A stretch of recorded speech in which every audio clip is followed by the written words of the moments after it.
ఉన్నది దిక్కు మళ్ళీ దానికి సర్దుకోవడం. కారుకి 1600 బొక్క మళ్ళీ. గోవిందా చెప్పురా. Govinda. Charan believe your self. Hi guys, welcome to my channel. My channel అండి, నేనెవరిని? Welcome to my channel guys. మరి నేనెవరిని? Okay welcome back to our channel YouTubers. Hi guys, ఇది మా ఫస్ట్ వ్లాగ్. కొంచెం నర్వస్గా ఉన్నా కొంచెం ఎక్సైటెడ్ కూడా. ఈరోజు నేను చరణ్ కలిసి మీకు ఒక వెరీ స్పెషల్ జర్నీ చూపించబోతున్నాం. ఈ తిరుమల జర్నీలో ఉన్న ఫీలింగ్స్ అన్నీ చాలా రియల్. మీతో అవి షేర్ చేసుకుంటాం. వీళ్ళకి వీడియో తీయడానికి అవ్వట్లేదు. వెనకాల లివింగ్ లెజెండ్ కావ్య పాపం 9 గంటలకు బస్ అయితే 8 గంటలకు రమ్మని చెప్పారు. ఇదిగో పొద్దున్నే బేవర్స్ గాళ్ళు ఎక్కువైపోయారు. అదే చెప్పు సరే. అదే ఇదిగో వాడే అబ్బోసాడే. ఇదిగో ఇడు ఇటు తిప్పురా. 9 గంటలకైతే 8 గంటలకు రమ్మన్నాడు. అది కూడా కార్ అంట. కారుకి 1600 బొక్క మళ్ళీ. ఉన్నది దిక్కు మళ్ళీ దానికి సర్దుకోవడం. ఫైనల్లీ ఆఫ్టర్ 7 years 7 ఏళ్ళ తర్వాత తిరుమల వచ్చాం. అంటారు కదా, మనం అనుకుంటే అవ్వదు, స్వామి నుంచి పిలుపు రావాలి అని. మాకు పిలుపు వచ్చింది. లగేజ్ చెకింగ్ తర్వాత అలిపిరి మెట్ల దగ్గరకు వచ్చాము. అన్న, నేను, మా ఫ్రెండ్స్ టెంకాయ కొట్టి దండం పెట్టుకొని స్టార్ట్ అయ్యాం.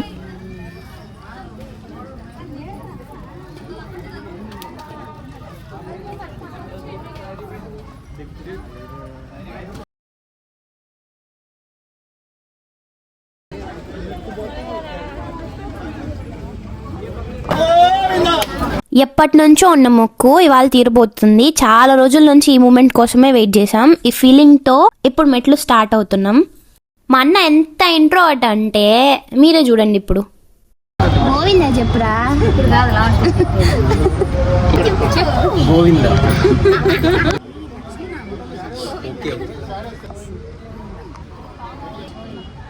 అసలు బస్టాండ్ నుంచి భూదేవి కాంప్లెక్స్కి రావడానికి ఒక స్టంట్ అయితే అయింది. యాక్చువల్లీ ర్యాపిడో బుక్ చేసుకున్నాం భూదేవి కాంప్లెక్స్కి టికెట్స్ కోసం అని చెప్పి. ఆటో ఏమో సగం దూరంలో ఆగిపోయింది. అదేంటన్నా ఏమైంది అని అడిగితే ఆయన ఏమో బ్రేక్ డౌన్ అయిందమ్మా అని చెప్పాడు. తప్పలేదు, మా లెగ్ మహిమ అట్లాంటిది. తర్వాత వేరే ఆటో మాట్లాడుకొని డెస్టినేషన్ అయితే రీచ్ అయిపోయాం. సక్సెస్ఫుల్గా టికెట్స్ దొరికేసాయి. టైమింగ్ మాత్రం నెక్స్ట్ డే రాత్రి 10 గంటలకి ఇచ్చారు. సొంత ఇల్లు లేదు ఫ్రెండ్స్ ఆడవాళ్ళకి, నాకు లేదు. అందుకే ఇక్కడ ప్లాన్ చేసా ఒకటి, జస్ట్ 4 floors. వర్కౌట్ అయ్యేలా చూడు అని ఆంజనేయ స్వామి బ్లెస్సింగ్స్ కూడా తీసుకున్నా. జై Sriram. Hello.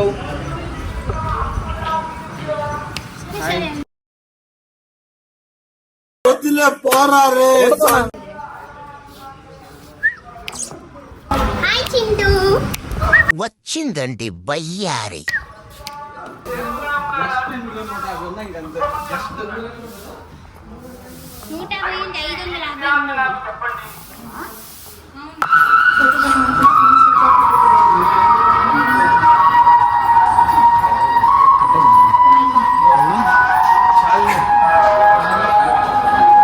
Charan believe your self.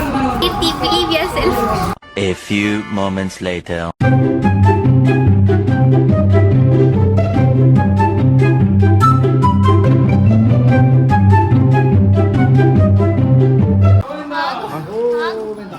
ఏమైంది అసలు చెప్పు. ఏమైంది? అలిసి కీర్తి నువ్వే ఎద్దో.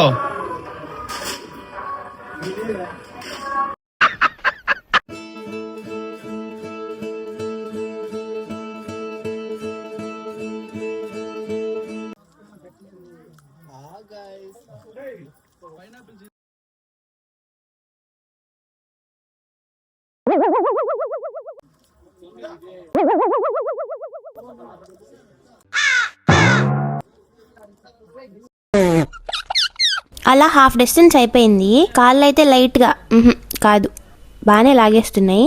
కొంచెం ఎనర్జీ కోసం షాప్ మీద దాడి చేసాం. వీడికి నేనేం తీసుకుంటే అదే కావాలి. నిజం చెప్పాలంటే ఇంట్లో ఉన్నప్పుడు మెట్లు ఎక్కడం ఏముందిలే అనుకున్నాం, కానీ ఇక్కడికి వచ్చాక తెలుస్తుంది అసలు సినిమా. కానీ దర్శనం అయిపోయిన తర్వాత వర్త్ వర్మ వర్త్ అనిపించింది. మెట్లెక్కుతూ కొంచెం అలసిపోయిన మాకు దారిలో ఒక చిన్న సర్ప్రైజ్ దొరికింది. తన పేరు హాసిని. జస్ట్ 2 years తనకి, కానీ తన జోష్ మాత్రం పీక్స్ అంతే. నేను హాయ్ చెప్పగానే వచ్చింది నా దగ్గరికి. అసలు ఏమాత్రం మొహమాటం లేకుండా ఎత్తుకో అనింది. నిజం చెప్పనా, నేను ఫ్లాట్ అయిపోయా. ఇంక మన హాసినికి నేను ఎంత నచ్చేసా అంటే వాళ్ళ నాన్న పిలిచినా పోలేదు, అలా మాతోనే ఉండింది కొంతసేపు. మాకు కొత్త ఎనర్జీ ఇచ్చింది. ఇంత చిన్న పిల్ల అంత ఓపికగా మెట్లు ఎక్కడం చూస్తే చాలా ఆశ్చర్యం వేసింది. ఎంత ముద్దుగా మెట్లు ఎక్కుతుందో చిన్న చిన్న కాళ్ళు వేసుకొని. ట్రూలీ ఈ జర్నీలో ఇది మా ఫేవరెట్ పార్ట్. బాయ్ హాసిని, మళ్ళీ కలుద్దాము.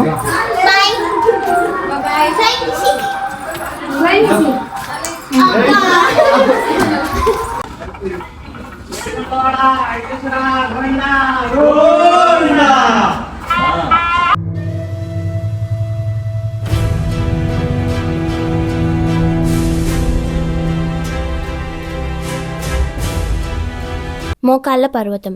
పూర్వం భక్తులు వాళ్ళు చేసిన పాపాలన్నీ తొలగిపోవాలని మోకాళ్ళతో ఈ కొండ ఎక్కేవాళ్ళంట. అందుకే దీనికి మోకాళ్ళ పర్వతం అని పేరు వచ్చింది. ఫైనల్లీ 3550 మెట్లు కంప్లీట్ చేసేసాం.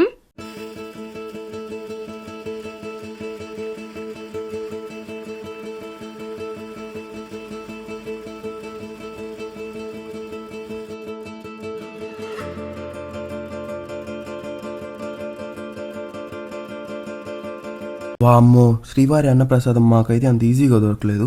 ఆల్మోస్ట్ 1 hour నుండి తిరుగుతూనే ఉన్నాం. అసలు ఎక్కడ మిస్ అయ్యామో అర్థం కాలేదు. అట్లీస్ట్ తిరిగి ఎలాగోలా రీచ్ అయ్యాం. ఏది ఏమైనా అన్నప్రసాదం కోసం ఎంత దూరం వెళ్ళినా తప్పులేదులేండి.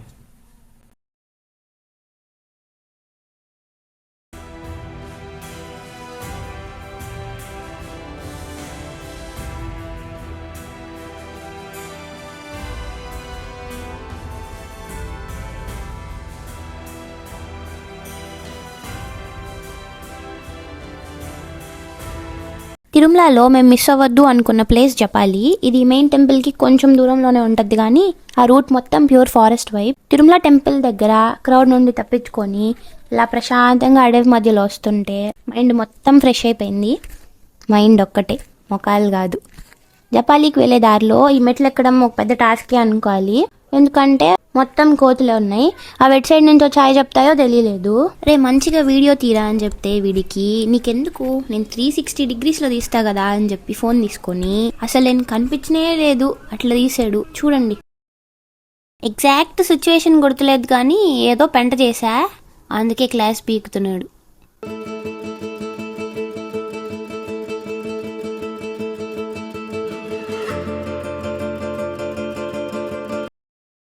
గుడి దగ్గరికి రాగానే ముందు మనకు కనిపించేది పుష్కరిణి. ఇక్కడ నీళ్ళు చాలా పవిత్రమైనవని నమ్ముతారు. ఆంజనేయ స్వామి ఇక్కడే జన్మించారని కొందరు నమ్మకం. అంత పవిత్రమైన ప్లేస్కి వచ్చినప్పుడు ఆ ఫీలింగ్ ఎంత బాగుంటుందో కదా. That's how it ended.